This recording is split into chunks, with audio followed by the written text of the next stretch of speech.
All chalk in the Final Four. Last time that happened was 2008. It was also San Antonio. And the man who arrived on the scene like a torpedo bat, ESPN's own Seth Greenberg, who joins us. How are you, sir? What's up, brother? How you doing? I'm doing very well. Have you already gone out and bought a torpedo bat? No, not because they're not going to be around long for it, I hear. No, really? Oh, no, seriously. Are you breaking news? Are we getting rid of the torpedo bat? No. I am definitely not breaking news. I am not a newsbreaker. We know better than that. We know better. I stay very much in my lane. I would hope they wouldn't ban the torpedo bat. Just give them to everybody. That's all. Yeah, exactly. Exactly. I mean, Judge is so good, he don't even need no stinking torpedo bat. Oh, he's not using one? No, he's not using one. Oh my gosh! I think the Yankees have 5 guys using torpedo. Like whatever. If the bat conforms, the bat conforms. I would say just get one. That's what Ellie De La Cruz likes it. He hit 2 homers and drove in 7 the first day he used it. All right, let's talk about Duke and Houston. This will be the most physical brand of defense that Duke has faced all year. Are they equipped to handle that? Yeah, they're equipped to handle it because Houston's probably going to play against the best defense they played against all year. True. Yeah, like you talk about 2 elite defenses. I mean, you talk about different. One's a little bit more physical. One just but both of them basically build a wall 1 step over the 3-point line and basically say, good luck. I mean, it's not like Duke gets stretched out. They don't get stretched out all that much. Maybe some on ball screens, but they're going to build a wall 1 step over the 3-point line. They're going to switch 1 through 4, 1 through 5, depending on lineups. And I think that's what Telvin's going to try to exploit. He's going to try to get some of those bigs on smalls to get to the offensive glass. And they're going to contest shots. In fact, I'm doing a tape for our game day show, and that's the big part of the tape is showing how basically how Duke builds this wall around the 3-point line. They can run you off the 3, but if you drive it, and unfortunately I couldn't use the Alabama tape, if you drive it, it's pretty hard to get to the front of the rim. Right. Why couldn't you use the Alabama tape? I'm curious. Oh, because of NCAA. Right. Contracts and all of that. Here's what this is what we talked about here like Monday and Tuesday. John Shire and company probably their entire practice week was, I'm sure, trying to keep Houston off the offensive boards, right? Yeah. But you can't simulate what they do. Right. That's the problem. Like everyone says, oh, you got to keep Houston off the glass. Yeah, you do have to keep Houston off the glass. But you can talk about it, you can show it in film, you can do everything you need to do, but it's going to take getting hit a couple times. It's almost like, spring training before they put the pads on, or they say, exhibition games, but then when you put the pads on for real. Right. I think that's the comparison, when you think about how do you simulate what Houston does in your practices. You can't. You can't simulate their strength. You can't simulate their length. You can't simulate their ability to continue to play hard and not take plays off and be connected. And you know what? And Kelvin Sampson, in a lot of ways, he probably can't simulate Malawatch, right. And he can't simulate the lob. Although they're going to put, I guarantee the first time they try to throw a lob off penetration to Malawatch, there's going to be, a forearm in his chest. is my gut feeling. I mean, They're going to try to just jack him up. But I think it's a fascinating game. Older team, young coach, old coach. Style plays are actually pretty similar. Both are going to run on opportunity, off of steals maybe, but they're not going to run crazy. How are the smallish guards of Houston going to handle the size of the backcourt? Yeah. Of Carolina. Of Duke. I think that's going to be the big thing. They're not being guarded by 6 foot and 6'2" guards now. Right. They're being guarded by big guards that, Proctor's playing his best basketball of the year. Yeah. I went back and watched the game last year, the Duke game. Obviously, when Shed was in the game, Houston was doing fine. But I hate to tell everyone this, but this Duke team's a whole lot better than last year's. They are. And so this is my question for you, Seth Greenberg. I have many questions for you, of course. But it's easy to say, well, Cooper Flagg's the best player, is going to be the first player in the draft. But what makes this Duke team not unstoppable offensively, but what makes their offense so good beyond having a player like Cooper Flagg who you can run everything through? Yeah, it's that who don't you guard? Let me ask you that. Like, if you can decide what to give, what to take away, I mean, like, in the ACC tournament, they didn't guard Malik Brown. And he banged 2 threes, if I'm not mistaken. Right, he did. Or the Carolina Duke game, one of those games. Yeah, it was the Carolina Duke game in Chapel Hill, right? Yeah, in Chapel Hill, and he bangs 2 huge, humongous threes. There's so many different guys that can beat you. And I think that Knipple, the last few games, has just been phenomenal. Yeah. Phenomenal. Tyrese Proctor, phenomenal. And not only has Tyrese been great, his poise and his leadership and his decision-making and his shot selection, all the things that at times have been a little suspect, man, he had a home run on every one of those things. Yeah,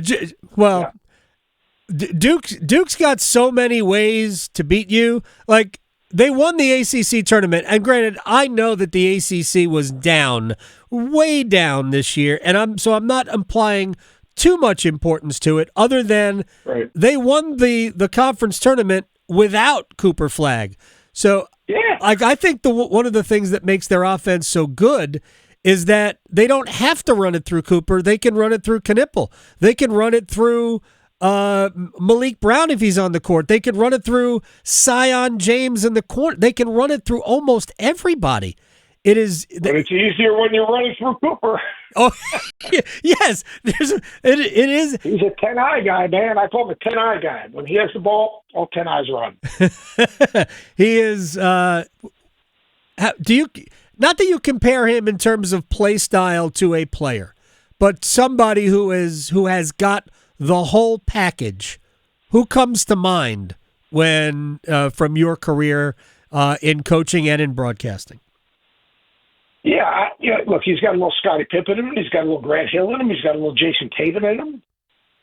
Those are the guys that he reminds me most of because of his ability to initiate, their offense and defend multiple positions and his versatility. I mean, his versatility is the thing that kind of jumps at me, and I think those are the guys that he kind of jumps at. I'm not saying he's like any one of them, but he's a little bit like all of them. That makes sense. Yeah, Jason Tatum was his guy as a kid growing up. He loved Jason Tatum's game. I was in Brooklyn watching the ACC tournament when Jason Tatum just absolutely put on a 4-day basketball clinic. That was one of the great things I had ever seen. Seth Greenberg is joining us here on the Adam Gold Show. If Houston beats Duke, and they absolutely could, why do you think they do? They're like the games that Duke struggled a little bit. Like, think about in the ACC tournament. You think about when Carolina made their run, right? Or the game I think at Carolina in the second half when Carolina made their run. What they do? They got into them a little bit, right?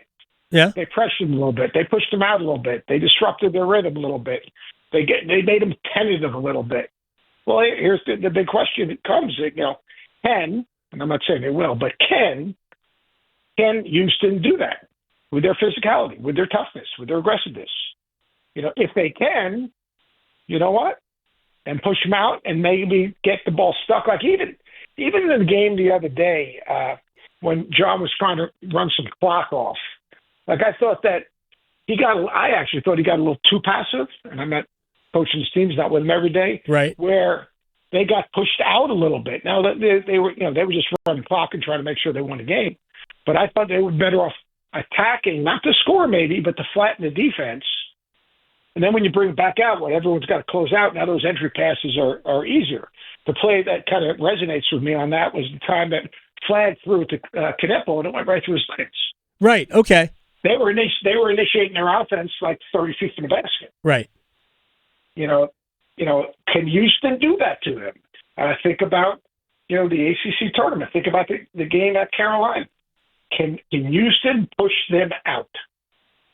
That's, I guess, that's the big question. Can Houston blitz the ball screens? Now, if I was John Shire, I would surely spend a bunch of time watching that Purdue game and how they rescreened all those ball screens.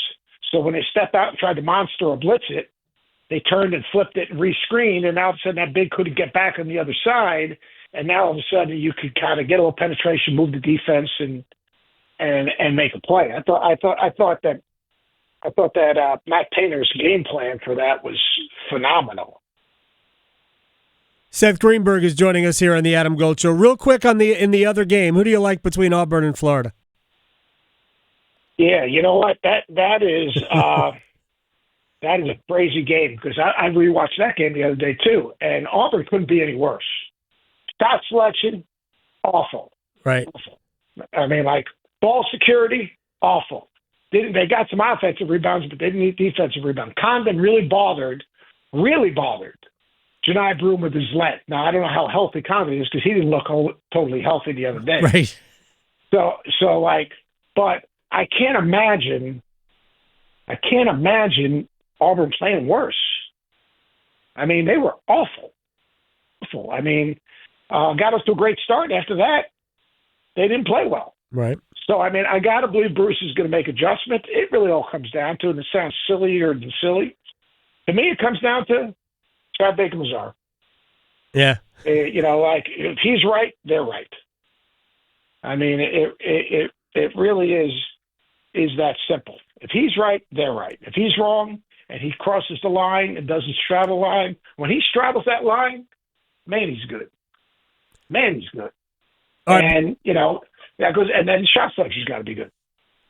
Yeah, I just want to watch Walter Clayton Jr. play. I just want to watch the last 5 minutes of the game. He is unbelievable. I mean, I think we'll be in agreement here. Texas Tech had it and let it go. You missed the front end of the 1-and-1 twice. You opened the door, and then Florida bashed it down. Maybe Florida comes back to win anyway. Before I let you go, Seth Greenberg, who are we going to be watching Monday night? Yeah, I mean, my gut feeling is I'm not officially doing this. I'm going to stay with Duke in Florida. That's what I picked all year long. So I guess I'll stick with them. All right, I like that because that's what my bracket has too. Even though my bracket is already otherwise shot. Seth Greenberg, my bracket was great till Tennessee and Michigan State. I was 99.9% on. Really? Yeah. I also had Michigan State. Say that like you're surprised. Wait a second. You bring me on as a quote-unquote expert, and you say that like it's a surprise. You're killing me. You know what? I apologize to you. You're a grandfather of four. I apologize to you. Five. I'm sorry. Jackie G had her fifth. Had our fifth. My gosh. I was in Raleigh the other day. Jackie G had to be. I was in Raleigh yesterday. I know. The day before. I know you were. Next time you're here, you have to. You were busy. Next time you're here, though, we have to get you in studio so you can sit down and hang out for a while. You got it. You can buy lunch. All right, I'll do that. I'll. We have good. I know you have some deal. I mean, there's no doubt in my mind you have a deal. All right, man. I'll talk to you soon. Thank you very much. All right, buddy. Appreciate you. You got it. Seth Greenberg here.